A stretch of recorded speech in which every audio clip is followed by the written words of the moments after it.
Goonhammer has partnered with Legalized Mischief to present you with Colin Ward's long-form painting videos. Like and subscribe, and follow Legalized Mischief and Goonhammer for more hobby tutorials.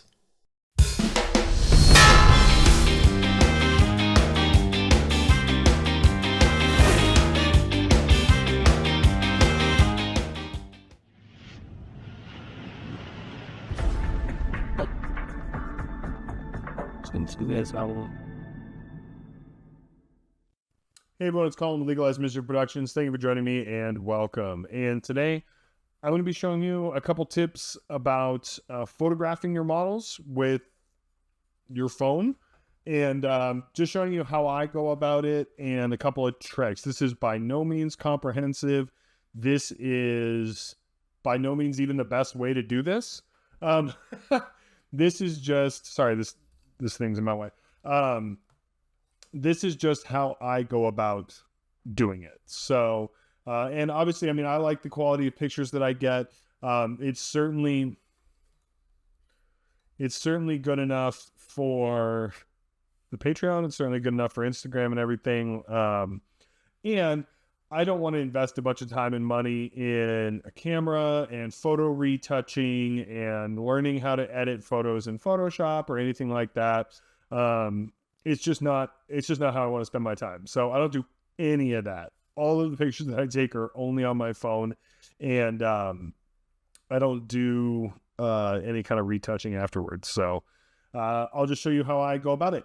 One of the things that I use a lot is this pseudo photo box deal here.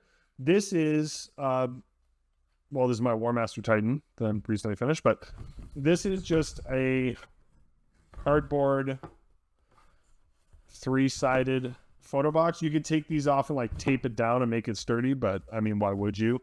Games Workshop actually gave me this for winning the Ever Chosen competition at my local store. And I've just held on to it, of course, because it's super handy.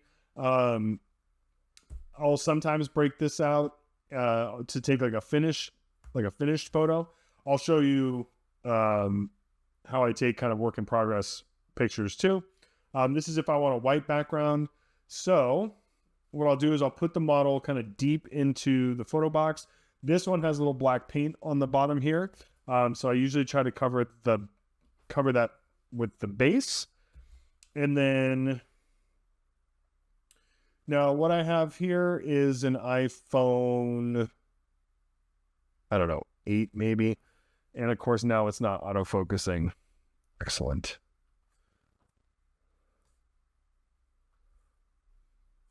There we go. And I've turned live off. I've turned the flash off. HDR is on. And I either use photo or I use square if I'm taking pictures for Instagram, which I usually use square because I'm usually just posting to Instagram. Unless I'm taking final photos. If I'm taking final photos, then that'll be, I'll take them in both formats. Anyway, the lamp I use is triple bright daylight lamp. Don't be freaked out. These are just magnets. Triple bright daylight lamp. And it's great. It is super bright. White light. Love it. It's 5,500 lumens or whatever. And so I make sure that this lamp, and let's see if we can see it from, okay.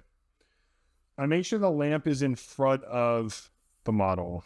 This being on this arm is really inconvenient. Let me see here. Yeah. So if you can see, there we go. So here you can see this arm is in front of the model at a high 3/4, right? And that's because I want the light to illuminate the front of it. You can see how bright it is right in front of the model. I'm not worried about the back of the model being in shadow or anything like that. I want all the light. I want a universal light here. I don't want the light directly above because then it casts weird shadows like that. I'm going to get out of the autofocus here in a second because it drives me crazy. But so you can see this is just straight above the model. And this, even if I move the model back and forth, it's still...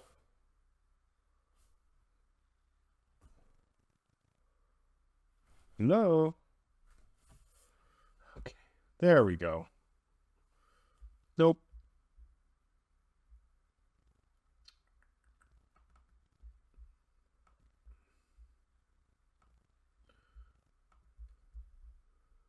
Okay, hang on.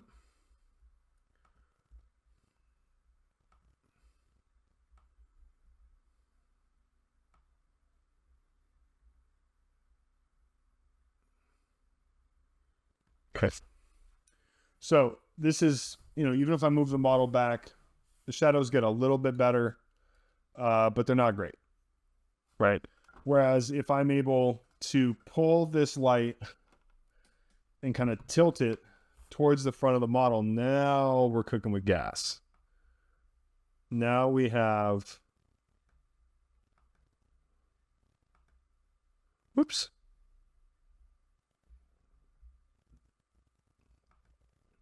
That's a little closer to the real color anyway. It's a little overexposed there. But let's lighten that up just a little bit. There we go. Okay. So now that I have my lighting situated, right, and that is well lit, now what I'm going to do is I'm going to come here. Oh, come on. There we go. And this is the really important part. And let's focus again now, this time on the phone.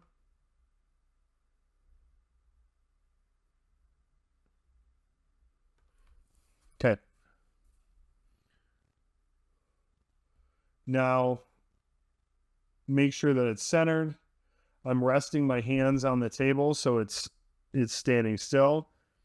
I'm going to select the middle of the model, the head, the area that I want to be in focus. I'm going to hold and I'm going to drag down until I can brightness up, brightness down, brightness up, brightness down. Because when I'm just clicking in the middle, it's rarely right where I want it. Sometimes I just have to take the edge off a little bit and take a quick picture. And now,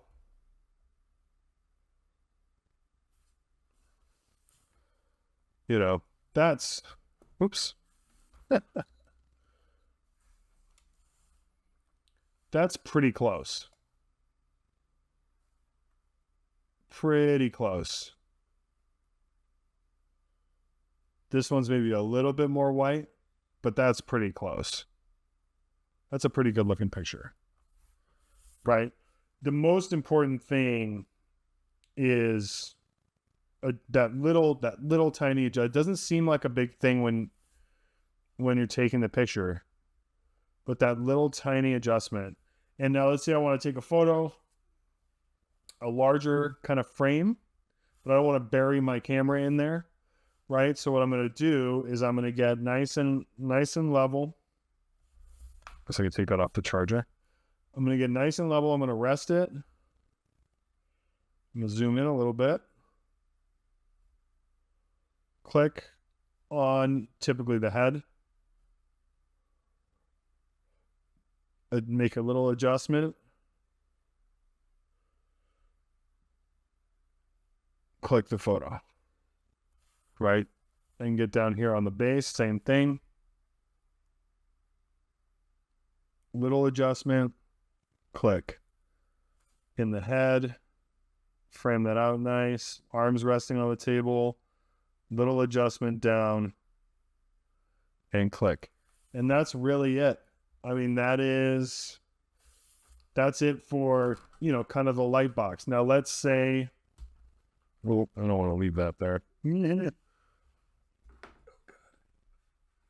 That's so nerve-wracking. Okay, let's say I'm painting and, I'm getting ready to head in. When I paint, I typically paint on a black surface, right? So I'm going to grab a different bottle now. So let's say da-da-da-da-da. Now I've got this dreadnought that I'm working on. And of course, now I have to go adjust the exposure again and warm it up.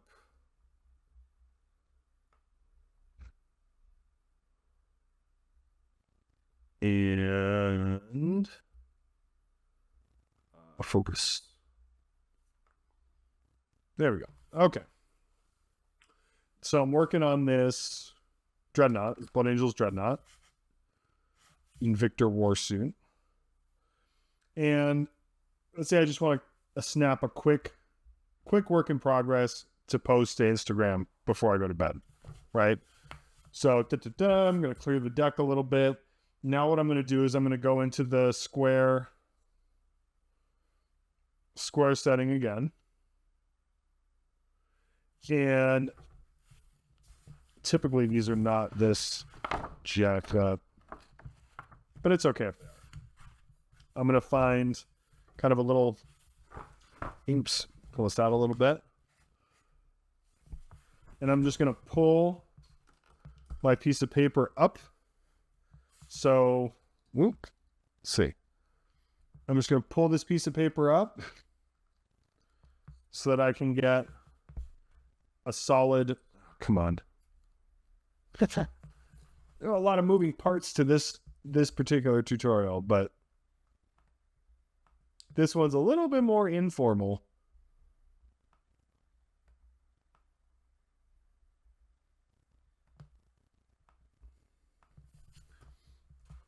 So what I'll do is I'll pull this paper up so that I can get a solid background, so my workbench and everything isn't in the background. Square it up. Again, lower that brightness.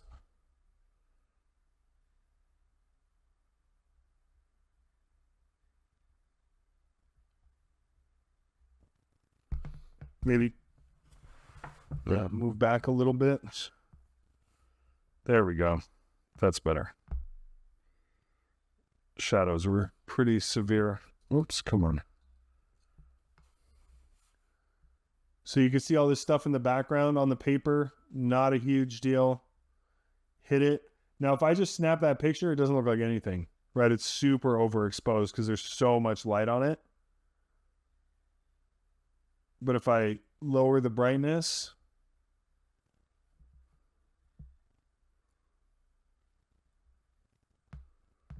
that looks pretty good.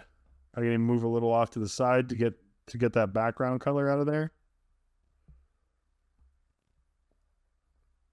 All right. And now, that's not bad for a quick work in progress. Now I can zoom in, I can crop that. You know, the base is still a little overexposed, but that's also just partly, there we go. Partly just, it's not as overexposed on my phone as it is in that picture. So these boards that I paint on, not boards, they're just big pieces of what's called railroad board. If you search on Amazon, you can get them at Michael's or any craft store. They're just kind of craft board. They're like 30 inches by 22 inches or something like that. They're big. They're a really good size. So you can see here, it covers a lot of space on my desk. They cost, I don't know, 50 cents a piece, 30 cents a piece, something like that, 80 cents a piece. I use them for a while until they get, so that, two sides and two kind of edges. So I'll use them for a while. This was obviously the Necrons that I was working on. This is a little crusty with paint, so I'll just flip it around and then brush paint on this side. Painting on black is easier on my eyes. It's not as intense versus painting on white. Typically I film on white because it's easier. It looks better filming on the white. But same thing with the white. Obviously the white gets changed out faster because it shows up paint more, and I use it for filming. But again, two sides to that. Flip it over. I've got a clean slate. It doesn't completely protect the desk. You know, the desk still gets messy on the edges, but this thing's a godsend. This stuff, I ordered like 25 packs of black and white, and these, you know, I can take this railroad board and I just flip it up like that. And again, I can just flip it up, put the model on there, move my light in front of it, grab my phone, and, you know, boom. I've just got a quick picture ready to go.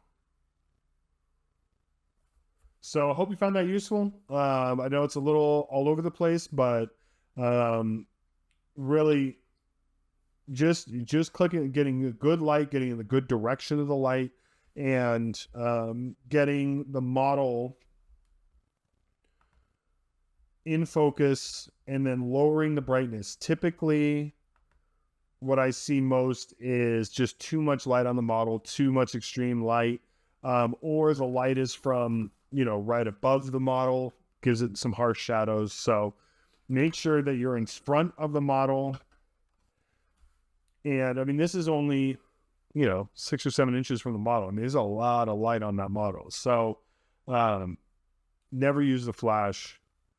And experiment with different backgrounds. Some models look great on a white backgrounds and look like crap on a black background. Some things get super overexposed on a black background. Some colors get really overrepresented on a black background.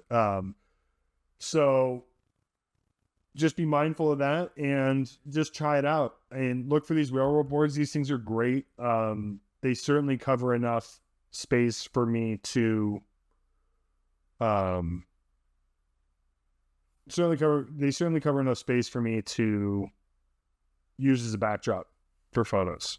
I don't always want to get the photo box out. So that's it. Enjoy. If you have any questions, please leave them in the comments so everybody can see the answer. Thank you for your support. Thank you for your ongoing support. And I hope you found this tutorial useful. So I'll talk to you soon, and the Emperor protects.